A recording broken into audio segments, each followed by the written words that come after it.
Welcome to Andy Audio Vault. Today I'll be doing an IEM review from KZ, their latest release of Hybrid IEM. Let's check it out. KZ ZNA. This is the latest offering from KZ, which seems to be releasing quite a lot recently. And in particular, this KZ ZNA is a hybrid unit, a two-driver hybrid unit precisely, and it is constructed of a 12 mm dynamic driver accompanied by KZ on Balance Amateur, which is designated as KZ 395. Okay, and the IEM itself is rated at 34 ohm with 112 sensitivity, indicating that this is supposedly to be a very efficient IEM to drive. As with the normal standard from KZ, the packaging is quite simple to reflect the price tag, which is quite affordable. Okay, inside the box is just the IEM, SPC cable, which is a silver-plated OFC, and most interestingly, a new version of tips that I haven't seen before. Quite interesting actually. KZ is no longer seemingly providing the simple, basic, clear silicone tips, which I almost never use, but this one is different. I must say that it is quite impressive. It is metal, yes, it is not plastic, at least for the front plate, and it is acrylic at the back. For something which costs around $20 US, this is amazingly beautiful. It feels premium, the weight is good, very ergonomic with the design. Simply put, it doesn't feel cheap. Okay, and if I'm not mistaken, this cavity that you see here are open cavity which will allow air. Now let's go find out how does this sounds like. Okay, let's talk about the sound signature of this KZ ZNA. Just like many other KZ product, it is a V-tune sound unit, which means that there's an emphasis on upper frequency and then a bit of suppression on the mid-range, and then of course a boosting on the lower frequency. It is to be expected out of KZ, and in fact, I would say that this is definitely a strong KZ house sound exhibited by this KZ ZNA. In fact, right, how does it differ from the rest of the KZ lineup then?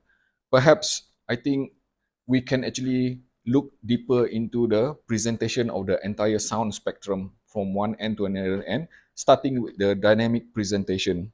Okay, I would consider this KZ ZNA as being energetic, bold, and in fact, very tidy with the dynamic transients. So that is an improvement definitely, because I have tested a few other KZ products since last year, and I can tell that, right, despite retaining the similar kind of V-tuning sound signature, this KZ ZNA is already an improved kind of trajectory, which was first exhibited with the release of KZ ZX. And then after that, KZ DQ6S, which is all V sounding. And then I would say the same for KZ ZNA. It has improved a lot. Okay.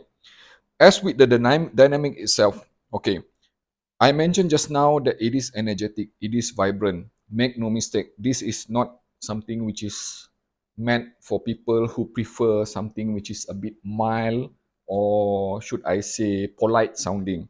No, it is not like that, because it offers a very dense and thick note weight throughout the entire spectrum from one end to the other end, okay, including mid-range, even for a V sounding unit. For example, let's go into the mid-range itself. Okay, I have noticed that, right, when playing jazz or let's say pop music or something like which is a more mid-centric, I was kind of really surprised at how rich and how frontal and how intimate the mid-range are being offered. For example, like especially for female vocal, like singer like Diana Krall and Alison Krauss, those who I listen to a lot. And both of these female vocal are from a different type of sound. For example, like Diana is on contralto, very low octave, deep chesty sound, and then Alison Krauss is high, peaky soprano, right? What I'm hearing from this is that both sounding very intimate. In fact, for Diana Kroll, it's like kind of like very, should I say, not, I should not use very. It is warm sounding, it is organic, and it is like rich in note width. In fact, it is quite bold. And similarly can be said for Alison Krauss, which is again her peaky, shrill kind of singing, right? The good thing is that her vocal is rich and dense, but it does not become overly to a point that becomes sibilant or anything like that.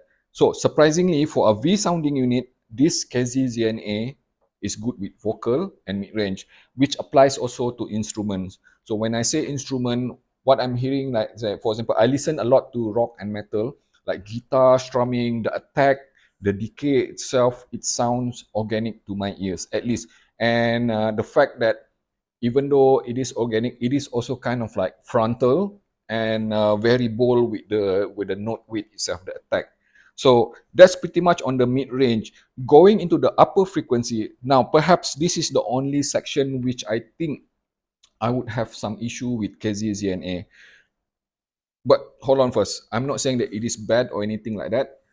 The balanced amateur installed in this KZ ZNA serve the purpose for presenting the upper frequency.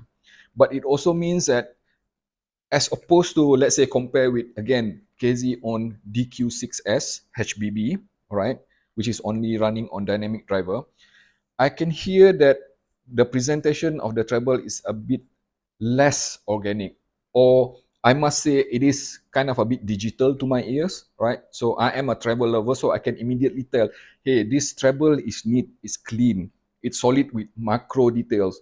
But the micro detail side of it, the decays and the dispersal of the treble edge sounds a bit digitalish. It is clean.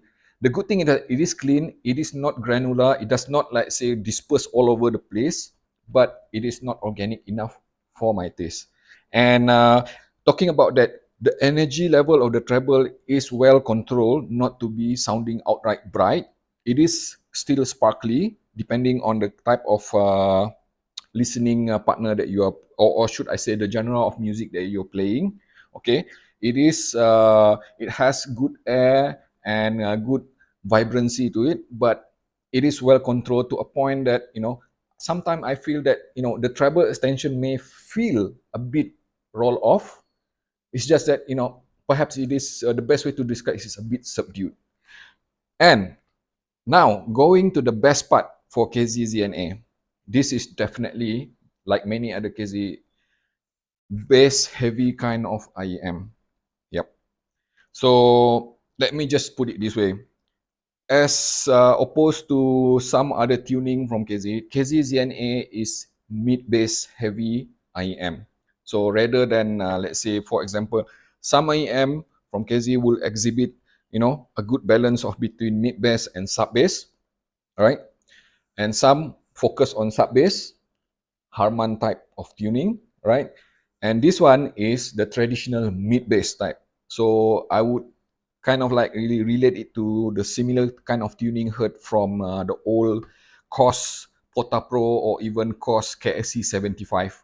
Mid-bass is very impactful, it is very commanding, demanding, and it sometimes it can be a bit boomy, okay, depending on what music you're playing.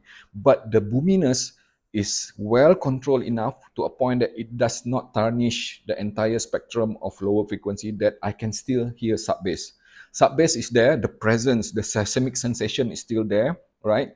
The only thing is that at times, for people who love, right, sub-bass, may feel like, oh, I am feeling that the sub-bass extension is a bit subdued, okay, because let's say the mid-bass is taking precedence here, okay. But the best part of it is that despite being very strong, the mid-bass does not overwhelm the mid-range, lower mid-range. So that is a good thing. So what does that translate into is that if you are the type who listen a lot to rock music and listen a lot to like drum machines, dum dum dum dum dum drum machine, or even let's say string bass, right? This KZ ZNA sounds really well. But when playing on electronic music, sometimes you feel like you could use a bit of, let's say, the mid bass tune down a bit so that the sub bass would present itself more. So in that case, depending on the situation and the type of music, sometimes it could be kind of a mix um, sort of result, I would say.